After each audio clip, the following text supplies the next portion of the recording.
여러분 안녕하십니까? 코로나19 KBS 통합 뉴스룸 5시 뉴스입니다. 코로나19 신규 확진자가 다시 100명대로 늘어났습니다. 이 보건소와 골프 모임 등 곳곳에서 산발적 감염이 끊이질 않고 있는데요. 서울시는 헬로윈 데이를 앞두고 오늘부터 유흥시설 특별 점검에 나섰습니다. 양민철 기자의 보도입니다. 오늘 0시 기준 코로나19 신규 확진자는 103명입니다. 국내 발생이 96명, 해외 유입은 7명입니다. 국내 발생을 지역별로 보면 경기 28명, 서울 23명, 인천 10명 등 수도권 비중이 높고 강원도 14명으로 확진자가 늘어나는 추세입니다. 서울 서대문구 보건소에서는 오늘 오전 직원 2명이 확진 판정을 받았습니다. 서대문구는 긴급 방역과 함께 보건소 모든 직원에 대해 진단검사를 실시했습니다. 선별진료소는 정상 운영하고 있습니다. 지난 22일 첫 확진자가 나온 경기 용인시 동문 골프 모임과 관련해선 11명이 추가 확진돼 누적 확진자가 42명으로 늘었습니다. 경기 성남시 분당중학교 관련해선 지난 25일 첫 확진자 발생 이후 7명이 더 양성 판정을 받았습니다. 또 경기 남양주시 행복회 요양원 관련해서 9명이, 경기 광주시 SRC 재활병원 관련 1명이 추가 확진됐습니다. 오는 31일 헬로윈 데이를 전후해 모임이 크게 늘어날 것으로 예상되자 서울시는 오늘부터 다음 달 3일까지 특별 점검을 벌이기로 했습니다. 클럽, 감성주점, 콜라텍 등 춤을 출 수 있는 유흥시설 153곳이 대상입니다. 또 이번 주말은 클럽 등이 영업을 쉬도록 협의하고 있다고 밝혔습니다. 방역수칙 위반 업소에 대해서는 즉시 집합금지 조치를 시행할 예정입니다. 또한 서울시는 클럽, 감성주점, 콜라텍 대표자와 지금 협의 중에 있습니다. 이번 주 금요일과 토요일에는 영업을 하지 않는 부분에 대해서 현재 협의 중에 있고, 정부는 그동안 보류했던 숙박, 여행, 외식 분야의 할인권 지원 사업은 재개하기로 했습니다. 모레부터 1,100여 개 여행 상품에 대해 30%를 깎아주는 여행 할인권과 3번 외식 시 4번째에 10,000원을 돌려주는 외식 할인 지원을 시행합니다. 다음 달 4일부터는 7만 원 이하 숙박 시 3만 원, 7만 원 초과 숙박 시 4만 원의 숙박 할인권을 줍니다. 소비 할인권 재개에 따른 우려가 있을 것으로 생각을 합니다. 하지만 관광, 외식 업계가 더욱 철저하게 방역 사항을 점검하고 관리를 강화하는 계기가 되도록 최선을 다하겠습니다. 정부는 모레부터 다음 달 21일까지를 관광지 특별방역 점검 기간으로 정해 지자체와 함께 주요 관광지의 방역 관리를 점검하겠다고 밝혔습니다. KBS 뉴스 양민철입니다. 프로축구 K리그2 대전 하나 시티즌의 주전 선수가 코로나19 확진 판정을 받았습니다. 이 프로축구 선수 가운데는 첫 확진 사례인데요. 이 여파로 일부 리그 잔여 경기와 승격 플레이오프 일정이 연기됐습니다. 박연선 기자의 보도입니다. K리그2 대전 하나 시티즌 소속 공격수인 A 선수가 어젯밤 코로나19 확진 판정을 받았습니다. 지난 24일 전남과의 원정 경기 뒤 동료 선수 3명과 함께 서울에서 지인과 식사 모임을 했는데 지인이 이 모임 이틀 뒤 확진자로 판정됐습니다. A 선수와 동료 선수 3명은 곧바로 접촉자로 분류됐고 검사를 한 결과 A 선수만 양성 판정을 받았습니다.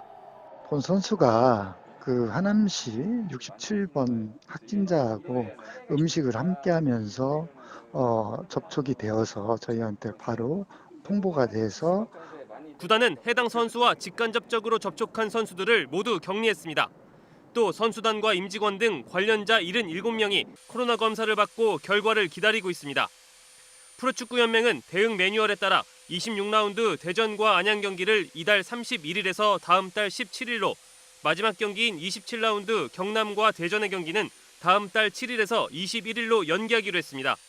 나머지 팀들의 잔여 경기는 예정대로 진행되지만 정규리그 이후 치러지는 승격 플레이오프 일정은 연기됐습니다. 대전의 잔여 경기 일정은 2주간 자가격리 조치를 위해서 2주 이상 연기가 됐고, 이에 따라서 준 플레이오프 경기와 플레이오프 경기 일정도 일주일씩 연기됐습니다. 코로나19 확진으로 K리그2 일정이 일부 변경되면서 시즌 막판 리그 순위 판도에도 영향이 있을 것으로 예상됩니다. KBS 뉴스 박연선입니다. 정부는 의대생 국가고시 재응시 문제와 관련해 국민적 동의가 있어야 한다는 기존의 입장에서 변함이 없다고 밝혔습니다. 손영래 보건복지부 대변인은 오늘 브리핑에서 어제 실무회의에서 의협이 의정협의체 구성의 전제 조건으로 국시 문제 해결을 제안했고 이는 어려운 상황이라고 설명했다라며 이같이 말했습니다. 어제 의협은 입장문을 통해 잘못된 정책에서 비롯된 국시 문제로 국민 건강과 환자 안전을 심각하게 위협할 위기에 직면해 있다면서 아직 정부가 해결에 나서지 않고 있다라고 주장했습니다. 문재인 대통령이 오늘 국회 시정연설에서 경제에 확실한 반등을 이뤄야 한다며 본격적인 경제 활력 조치를 가동하겠다고 밝혔습니다. 또 고위공직자범죄수사처는 성역 없는 수사를 위한 것이라며 출범 지연을 끝내달라고도 말했습니다. 홍성희 기자입니다.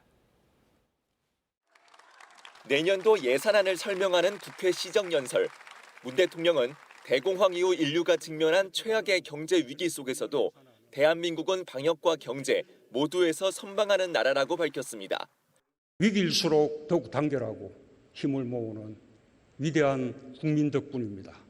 그러면서 이제는 경제에서 확실한 반등을 이뤄야 할 시간이라고 강조했습니다. 3분기 성장률이 플러스로 반등했고 방역 조치 완화로 소비와 내수를 살릴 여건도 마련됐다고 진단했습니다. 내년부터는 경제를 정상적인 성장 궤도로 올려놓기 위해 본격적인 경제 활력 조치를 가동하겠다고 말했습니다. 정부가 제출하는 2021년 예산안은 위기의 시대를 넘어 선도국가로 도약하기 위한 예산입니다. 특히 일자리가 경제 회복의 출발점이라며 일자리 유지 창출에 우선을 뒀다고 말했습니다. 또 160조 원 규모의 한국판 뉴딜 추진과 미래 성장 동력에 대한 투자, 고용 사회 안전망의 확충도 강조했습니다. 부동산 정책은 실수요자 보호, 투기 억제에 대한 의지가 단호하다고 했습니다. 임대차 3법을 조기에 안착시키고 질 좋은 중형 공공임대 아파트를 공급하여 전세 시장을 기필코 안정시키겠습니다. 국회를 향해선 위기 속에서 협치는 더 절실하다며 권력기관 개편 등 법안 처리와 공수처 출범을 촉구했습니다. 성역 없는 수사와 권력기관 개혁이란 국민의 여망이 담긴 공수처의 출범 지연도 이제 끝내주시기 바랍니다. 또 서해 공무원 피살 사건에 대해서는 평화 체제의 절실함이 확인된 계기라며 한반도의 비핵화와 항구적 평화를 위해 끊임없이 대화를 모색하겠다고 밝혔습니다. KBS 뉴스 홍성입니다. 국회를 찾은 문재인 대통령을 향해 국민의힘은 라임 옵티머스 특검 도입을 요구하며 구호를 외쳤습니다. 사전 간담회에도 불참했고 연설 도중 항의하기도 했는데요. 반면 민주당은 문 대통령이 코로나 국난 극복을 위한 의지를 밝혔다며 환영했습니다. 김수연 기자입니다. 국회로 들어서는 문재인 대통령을 향해 국민의힘 의원들은 손팻말을 들었습니다. 라임 옵티머스 사태를 특검으로 수사해야 한다며 대통령이 결단하라고 했습니다.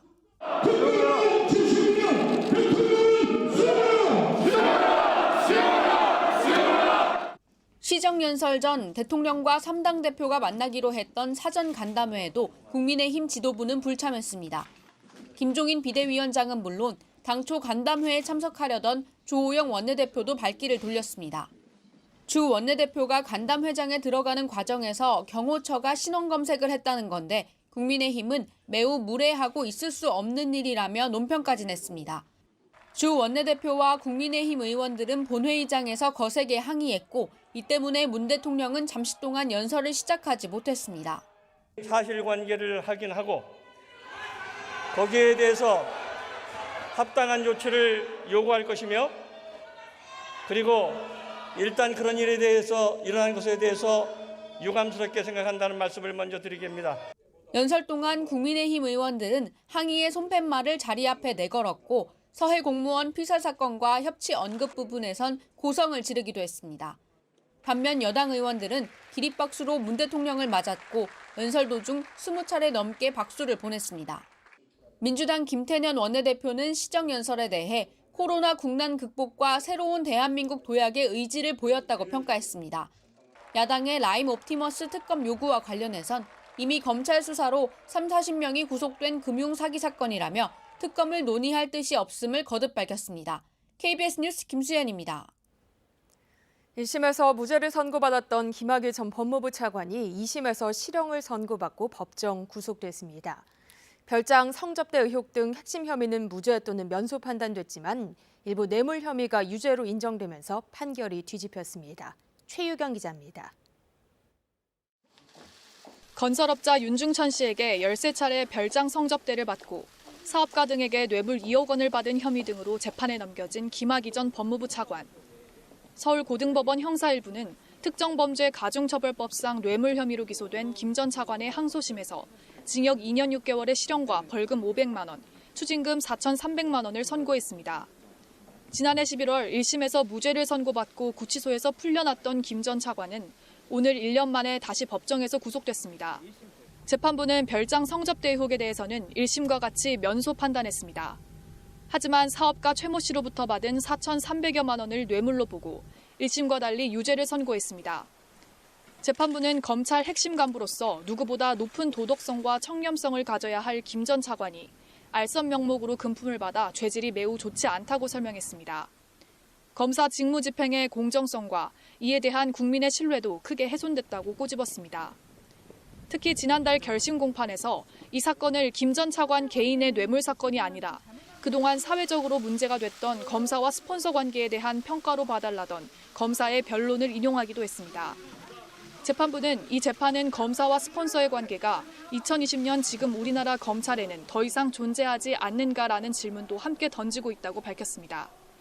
김 전 차관 측은 상고를 통해 대법원의 최종 판단을 받겠다는 뜻을 밝혔습니다. KBS 뉴스 최유경입니다. 서울중앙지검 경제범죄형사부는 옵티머스 펀드 사기 사건 로비 의혹과 관련해 어제 금감원 전 직원 A씨를 불러 조사했다고 밝혔습니다. A씨는 옵티머스 측으로부터 2천만 원을 받은 의혹을 받고 있습니다. 검찰은 또 A씨에게 금품을 전달한 로비스트이자 브로커로 지목된 B씨의 경기도 시흥시 사무실과 주거지 등에 대해서도 어제 압수수색을 실시했습니다.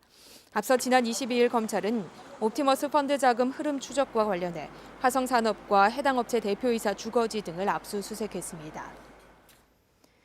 이동재 전 채널A 기자의 강요 미수 사건 재판의 증인으로 소환된 제보자 X 지모 씨가 지난 6일과 19일에 이어 이번 재판에도 출석하지 않겠다는 뜻을 밝혔습니다. 지 씨는 어제 자신의 소셜미디어를 통해 모레 열릴 재판에 증인으로 출석하지 못한다는 뜻을 법원에 전달했다면서 자신이 증인으로 출석하면 피고인들에게 사건 은폐의 빌미를 제공할 뿐이라고 생각한다고 밝혔습니다. 이어 사건의 핵심 당사자인 한동훈 검사에 대한 수사는 이루어지지 않고 있다며 자신은 한 검사에 대한 수사나 법정 신문이 이루어진 이후 법정에 나가 증언할 것이라고 밝혔습니다. 부동산 공시가격 현실화 정책으로 인해 중저가 주택에 실거주하는 1주택자도 세 부담이 늘어날 것이란 우려가 나오고 있는데요. 정부가 이들의 재산세 부담을 낮춰주는 방안을 조만간 발표하겠다고 밝혔습니다. 임종빈 기자입니다. 정부가 중저가 집 한 채를 가진 서민들의 재산세 부담을 줄여줄 계획을 발표하겠다고 밝혔습니다. 홍남기 경제부총리는 오늘 오전 부동산 시장 점검 관계장관 회의에서 이같이 밝히고 조만간 관계부처에서 세부 내용을 발표할 예정이라고 말했습니다. 당정은 현재 공시지가 9억 원 이하 주택의 재산세 인하를 검토 중입니다. 그러나 관심이 쏠렸던 전세 대책은 나오지 않았습니다. 홍 부총리는 저금리와 가을 이사철 등 전세 시장에 다양한 불안 요인이 있지만 4분기 입주 물량이 예년을 웃도는 상황을 감안할 필요가 있다고도 설명했습니다. 신규 주택 공급이 시장 안정에 기여할 수 있는 가장 확실한 방안이라면서 지난번 8.4 대책에 포함했던 지분 적립형 분양주택에 대한 구체적인 계획을 내놨습니다. 최초 분양 지분을 20에서 25%로 하고 이후 4년마다 10에서 15%씩 지분을 늘려 20-30년 뒤에 100% 소유하게 한다는 방침입니다. 분양은 2023년부터 가능할 것이라고 밝혔습니다. 신규 공급주택 중에 공공보유부지, 공공정비사업, 기부채납분 등 선호도가 높은 도심 부지부터 점진 적용할 계획이며 홍 부총리는 불법 전매와 불법 중개 등 시장 교란 행위에 대한 강력한 특별 단속이 이뤄지고 있으며 지금까지 약 2,000명이 단속됐다고 밝혔습니다. KBS 뉴스 임종빈입니다. 이건희 삼성전자 회장의 발인이 오늘 엄수됐습니다. 이 회장은 생전의 발자취가 담긴 장소를 거쳐 경기도 수원의 가족 선영에 안장됐습니다. 임주영 기자의 보도입니다. 지난 25일 별세한 고 이건희 삼성전자 회장이 나흘간의 장례를 마치고 영면에 들었습니다. 이 회장의 연결식은 오늘 오전 7시 20분쯤 삼성 서울병원 장례식장에서 엄수됐습니다. 연결식에는 이 회장의 부인 홍라희 전 리움미술관장과 아들 이재용 삼성전자 부회장 등 유족과 함께 삼성 주요 임직원도 참석했습니다. 이수빈 삼성경제연구소 회장은 반도체 산업 등을 성장시킨 이 회장의 양력을 보고했고 고인의 고교 동창인 김필규 전 KPK 회장이 어린 시절 추억을 회고하기도 했습니다. 연결식 후엔 발인 절차가 진행됐습니다. 이 회장의 운구 차량이 가장 먼저 장례식장을 출발했고 유족을 태운 차량도 뒤따랐습니다. 고인의 큰딸인 이부진 호텔신라 사장은 오열하기도 했습니다. 운구 행렬은 장지로 가기 전 고인의 발자취가 담긴 장소를 둘러봤습니다. 서울 용산구 자택과 집무실로 쓰던 승지원을 거쳐 이 회장의 애착이 컸던 삼성전자 화성 반도체 사업장으로 마지막 출근을 했습니다. 임직원 수백 명의 애도를 뒤로하고 장지로 향한 고 이건희 회장은 경기도 수원의 가족선영에 안장됐습니다. KBS 뉴스 임주영입니다. 일본 외무성 아시아 대양주 국장이 코로나19로 중단됐던 한일 간 국장급 협의를 위해 오늘 8개월 만에 한국을 찾았습니다. 이 스가 총리 취임 이후 첫 협의인데요. 강제징용 배상 문제 등을 놓고 일본이 어떤 입장을 내놓을지 주목됩니다. 강푸른 기자입니다. 다키자키 시게키 일본 외무성 아시아 대양주 국장이 오늘 오후 인천국제공항으로 입국했습니다. 지난 2월 코로나19 사태로 중단된 한일 국장급 대면 협의를 재개하기 위해서입니다. 한중일 정상회담 개최와 강제징용 배상 문제 등 한일 양국 간 현안을 대면 외교로 풀어보자는 겁니다. 다키자키 국장은 김정한 외교부 아시아태평양 국장과 이도훈 한반도 평화교섭 본부장을 내일 잇따라 만날 예정입니다. 김 국장과는 강제징용 배상을, 이 본부장과는 일본인 납북 문제 등을 논의할 것으로 예상됩니다.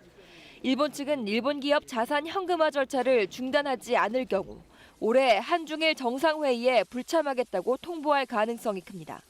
일본은 우리 대법원 결정대로 일본 기업 자산이 현금화되면 양국 관계가 심각한 상황이 된다는 입장을 고수하고 있습니다.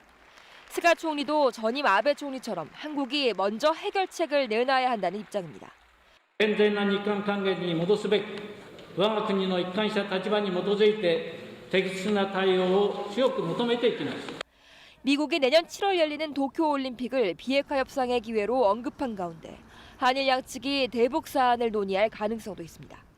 한일 양측이 8개월 만에 재개되는 대면 협의에서 관계 개선을 위한 타겟책을 내놓기는 어려울 거라는 전망이 많습니다. KBS 뉴스 강푸른입니다. 마크 네퍼 미국 국무부 동아시아 태평양 담당 부차관보가 최근 한미안보협의회 공동성명에서 주한미군을 현 수준으로 유지한다는 문구가 빠진 데 대해 주한미군 방위비 분담금 협상에서 한국을 위협하기 위한 것이 아니라고 밝혔습니다. 네퍼 부차관보는 오늘 세종연구소와 헤리티지 재단이 주최한 화상회의에서 이와 관련된 사회자의 질문에 그것은 한국이 아니라 최대한 현명하게 미군을 배치하는 방법에 대한 미 국방부의 세계적 평가에 초점이 맞춰진 메시지라며 필요 이상으로 관심을 받았고 너무 많은 의미를 부여했다고 확대 해석을 경계했습니다. 오토바이를 타고 다니며 골목길에서 후진하는 차량만 골라 일부러 사고를 낸 뒤 보험금을 타낸 30대 남성이 경찰에 잡혔습니다. 오토바이 배달원으로 일하며 1년 동안 18차례나 고의 사고를 내고 타낸 보험금이 6천만 원을 넘습니다. 성형희 기자가 단독 보도합니다. 골목길로 접어든 차량 뒤로 오토바이가 바싹 따라붙습니다. 차량이 잠시 멈춘 뒤 후진하자 오토바이가 기다렸다는 듯 차에 부딪힌 뒤 넘어집니다. 또 다른 골목길에서도 승용차 뒤로 오토바이가 닿을 듯 말 듯 다가섭니다. 승용차가 후진하자마자 마찬가지로 맥없이 쓰러집니다. 사고는 다르지만 오토바이 운전자는 같습니다. 보험 사기 혐의로 경찰에 잡힌 30살 A씨. 오토바이 배달원으로 일하면서 지리를 익혀 주차를 하거나 길을 잘못 든 차량을 노렸습니다. A씨는 이처럼 이 차들이 후진하는 경우가 많은 좁은 골목길을 범행 장소로 삼았습니다. 골목길에 이제 주차를 하려고 진입을 했는데 오토바이가 뒤에 이제 올 거라는 거를 저는 상상을 못했죠. 근데 후진을 하려다 보니 뭐가 이제 쿵 하고 부딪혀서 내가. 이런 수법으로 A씨는 지난 2018년 말부터 올해 초까지 18차례 고의 사고를 내 보험금 6천여만 원을 타냈습니다. 비슷한 사고로 보험금이 많이 나가자 이를 수상히 여긴 보험사가 경찰에 A씨를 신고했습니다. 경찰은 피해 차량 블랙박스 영상을 분석해 석 달 넘게 수사를 벌인 끝에 A씨를 검거했습니다.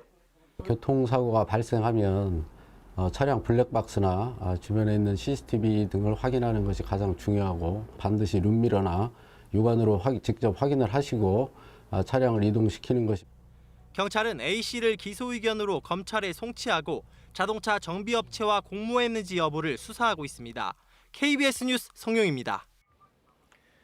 공정거래위원회는 납품업체에 대한 부당 반품 등으로 대규모 유통업법을 위반한 롯데슈퍼 운영사인 주식회사 롯데쇼핑과 CS유통에 39억 1천만 원의 과징금을 물리고 시정명령을 내렸다고 밝혔습니다.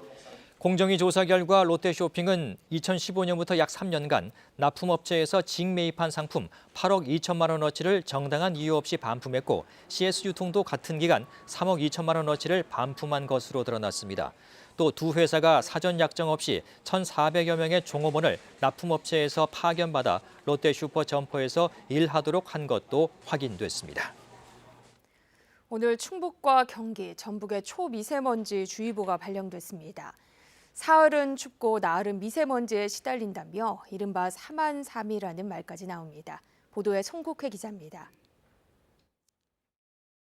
뿌연 미세먼지가 도심 곳곳을 가득 뒤덮었습니다. 불과 몇 미터 앞을 내다볼 수 없을 정도입니다. 충북 중부와 북부 지역에는 오전 한때 초미세먼지 농도가 75 마이크로그램을 웃돌며 매우 나쁨 수준을 보였습니다. 특히 오전 10시 전후에는 1세제곱미터에 81 마이크로그램까지 치솟는 등 평소보다 최대 3배 높았습니다. 오늘 오전 충북을 포함해 전북과 경기까지 우리나라 서쪽 지역을 중심으로 초미세먼지 주의보가 발령됐다 오후 들어 차차 해제되고 있습니다. 한남 군북 정맥이 있어서 그 미세먼지가 외부에서 유입이 돼도 이게 바로 빠져나가지를 못하고 가을철 이동성 고기압의 영향으로 일교차가 심해져 미세먼지 농도가 높아진 것으로 전문가들은 분석하고 있습니다. 지면 온도가 크게 떨어져 공기가 제대로 순환하지 못해서입니다. 추운 계절이 오게 되면 북서풍이랄지 또 서풍이 조금 더 우리나라에 많은 영향을 끼치게 되고 또 이런 것들이 해외에 있는 오염물질을 가져올 수도 있고요. 나날이 기온이 떨어지면서 사흘은 춥고 나흘은 미세먼지에 시달린다는 이른바 사만삼이가 시작된 것 아니냐는 얘기까지 나오고 있습니다. KBS 뉴스 송국혜입니다. 미국의 목화 품종인 육지면 재배가 처음 시작된 곳이 바로 전남 목포의 고화도인데요. 이 같은 역사성을 살려 목화 재배 과정을 직접 체험할 수 있는 국내 유일의 목화 체험장이 고화도에 조성됐습니다. 김혜린 기자입니다. 일제강점기 목포항입니다. 항구 주변에 거대한 산처럼 쌓여 있는 게 바로 면화입니다.